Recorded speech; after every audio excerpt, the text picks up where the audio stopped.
Assalamualaikum warahmatullahi wabarakatuh. Perkenalkan, nama saya Serin Hoirunisa, NIM 1801414106. Baiklah, di sini saya akan menjelaskan tentang materi keterampilan menggunakan media dan alat. Baiklah, saya akan menjelaskan tentang pengertian media terlebih dahulu, media pembelajaran. Banyak pendapat para ahli yang mengemukakan tentang media pembelajaran. Di sini saya mengambil dua yang menurut para ahli. Yang pertama, menurut Graich dan Ellie dalam Arsyad tahun 2002 mengatakan bahwa media jika dipahami secara garis besar adalah manusia, materi atau kejadian yang membangun kondisi yang menyebabkan siswa mampu memperoleh pengetahuan, keterampilan atau sikap. Yang kedua, yaitu menurut Cangara tahun 2006 di bukunya yang halaman 119. Media adalah alat atau sarana yang digunakan untuk menyampaikan sebuah pesan dari komunikator kepada khayalak. Dan menurut pendapat saya, media adalah alat atau sarana yang digunakan untuk menyampaikan sebuah materi yang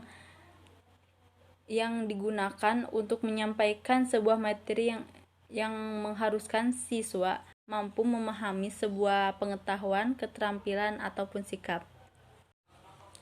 Baiklah, yang selanjutnya saya akan menjelaskan tentang tujuan dan manfaat media pembelajaran. Yang pertama, saya akan menjelaskan tentang tujuan media pembelajaran. Ada 6 tujuan media pembelajaran. Yang pertama, mampu memberikan kemudahan kepada siswa untuk memahami konsep, prinsip, dan keterampilan dengan menggunakan media yang tepat dengan sesuai bahan ajarnya. Yang kedua, mampu memberikan pengalaman belajar yang berbeda sehingga siswa itu berminat untuk belajar dan termotivasi untuk belajar. Yang ketiga, mampu menumbuhkan sikap dan keterampilan tertentu dalam diri siswa. Yang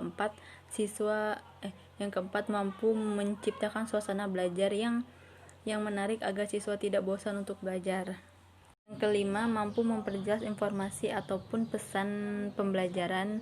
Dan yang keenam, yang terakhir, mampu meningkatkan kualitas belajar mengajar. Yang kedua, manfaat media pembelajaran, yaitu yang pertama, membantu pengajar dalam proses pembelajaran. Yang kedua, memudahkan pembelajar dalam menerima materi pelajar dan meningkatkan motivasi dan variasi belajarnya. Yang ketiga, menciptakan suasana yang sinergis. Yang keempat, lebih efisien dengan waktu. Yang kelima, membiasakan para siswa dan pengajar kreatif dalam proses pembelajarannya.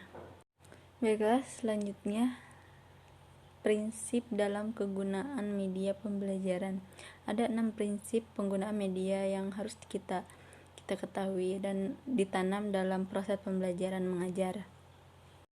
Yang pertama yaitu ketepatan dengan tujuan pembelajaran. Maksudnya itu media belajar harus dipilih atas dasar tujuan instruksi yang sudah ditetapkan.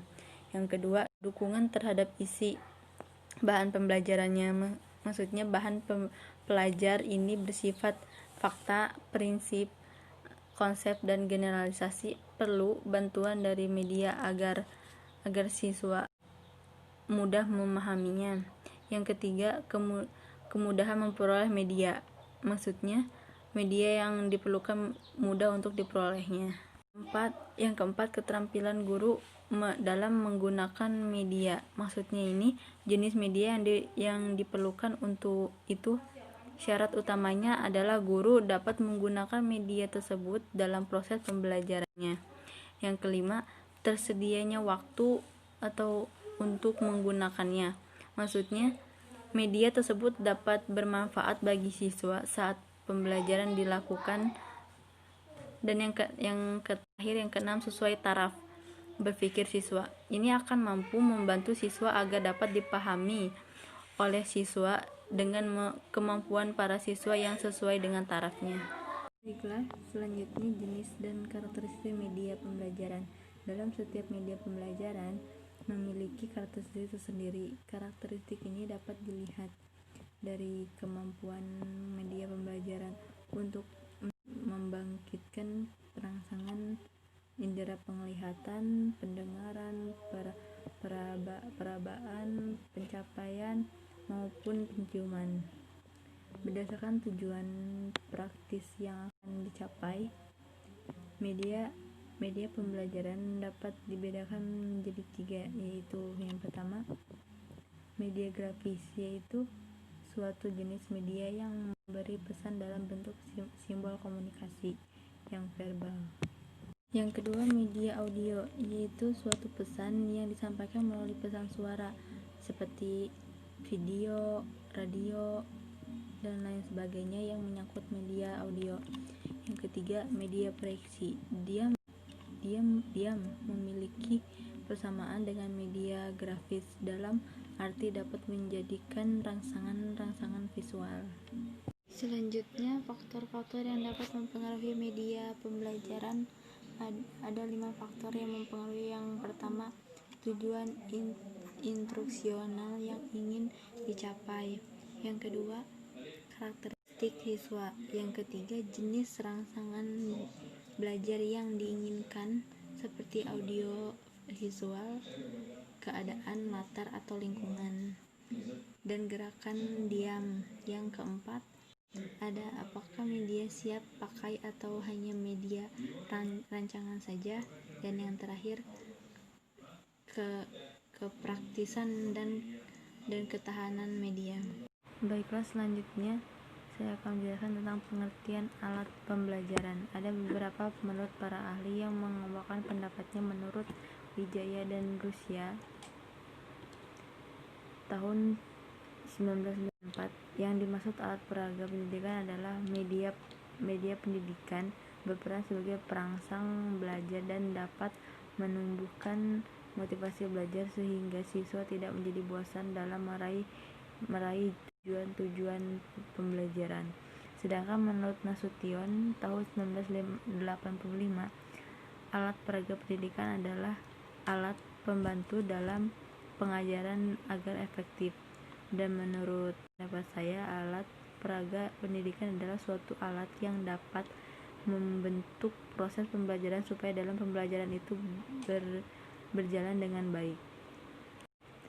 Selanjutnya, jenis-jenis alat pembelajaran. Ada 3 jenis alat pembelajaran. Yang pertama, visual, seperti papan tulis dan perlengkapannya, model miniatur menara, dan alat grafika.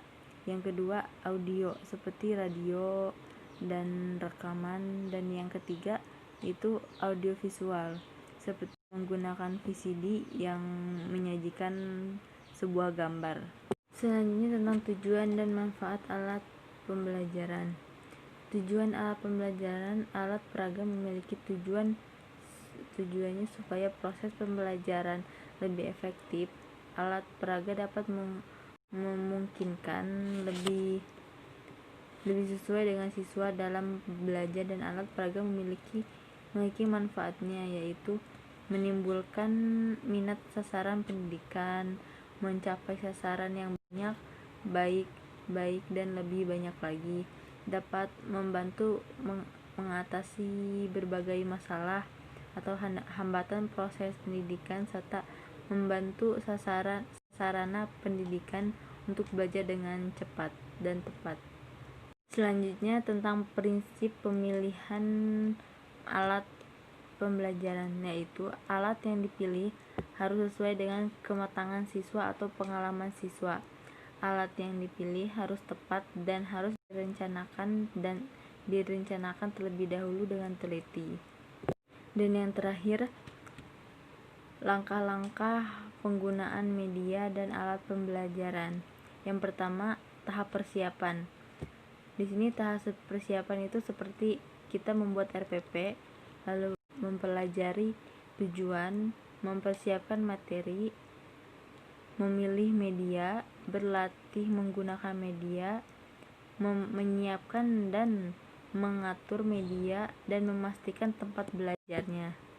Yang kedua, tahapan penyajian seperti menyampaikan pendahuluan, menarik perhatian para siswa agar lebih memperhatikan penjelasan kita, menjelaskan tujuan, menjelaskan yang harus dilakukan siswa, dan menjaga suasana belajar agar belajar lebih nyaman dan menjaga penampilannya. Dan yang ketiga, ada tahapan penerapan seperti menggunakan media dan melakukan evaluasi. Menggunakan media ini, kita bisa menggunakan media dalam proses pembelajaran agar lebih memudahkan kita untuk menyampaikan materi, dan melakukan evaluasi ini agar kita mampu melihat bagaimana siswa bisa atau tidak menerima materi yang telah kita ajari kepada mereka. Baiklah, hanya itu yang bisa saya sampaikan. Kurang dan lebihnya saya mohon maaf. Saya akhiri. Wassalamualaikum warahmatullahi wabarakatuh.